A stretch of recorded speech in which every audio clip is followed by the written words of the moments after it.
the second method to prepare our haloalkanes is using phosphorus trichloride or phosphorus pentachloride. I have written the general names of that. That is PX3 or PX5. That is when I treat my alcohol with phosphorus trichloride. Let us deal with now. Now, how to find out the products? First thing is, you know that here anyway my alcoholic group is going to be removed and their chlorine atom is going to come. So that means RCl is confirmed, pakka one. Okay. Now you know that how many chlorine atoms do I find here? 3. So that means I have to balance it using 3OH. So that means 3 RCl groups are coming out. So now what is left if RCl is gone? You see that 3 oxygen, 3 hydrogen and 1 phosphorus. Now what can I form using 3 oxygen, 3 hydrogen and phosphorus? That is, I can form acid. That is H3PO3. That is known as phosphorus acid. Okay, what is it? Phosphorus acid. So this is the method used to prepare haloalkane, that is RCl, using PCl3.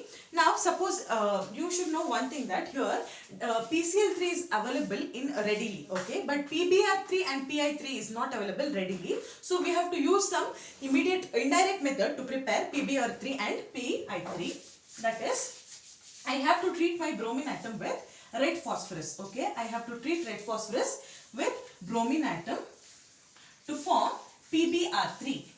Okay.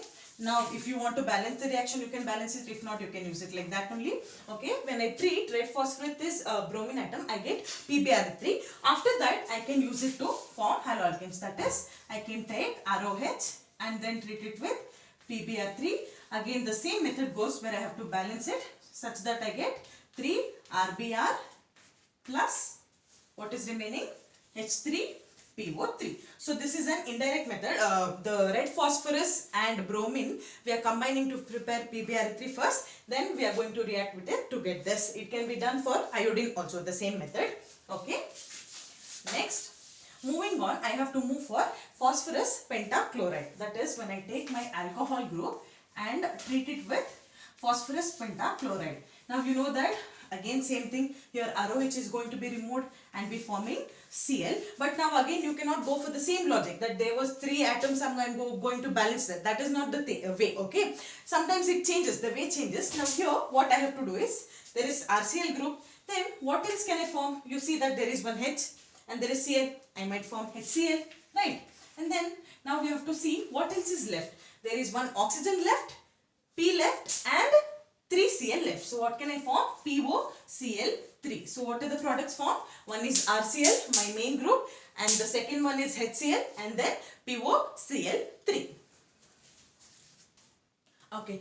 Now the last process which is there is known as Darzan's process. Here we are going to prepare what is, I had told you in the beginning only, we are going to prepare RCl in the most purest form. Okay. What we are going to do? We are going to prepare, that is halogen alkyl chloride, that is in its most purest form, that is RCl. Okay. So here first thing what we need is alcohol, and then what I am going to do, I am going to treat it with thionyl chloride. Okay. I am going to treat it with thionyl chloride in the presence of pyridine.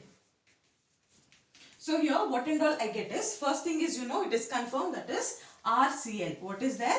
RCl plus then what else do I find is, I find the residues sulfur dioxide plus HCl. Okay. So here this is the most important method, Darzan's process, where I am going to treat my alcohol with thionyl chloride in the presence of pyridine, where what and all is formed? Main thing is our alkyl chloride and then sulfur dioxide and HCl. Now sulfur dioxide is a gas, it will escape. Now what is the role of pyridine in this reaction is, pyridine is used to neutralize the hydrogen chloride which is formed in the reaction. Okay, why is pyridine used? It is used to neutralize the hydrogen chloride which is formed in the reaction.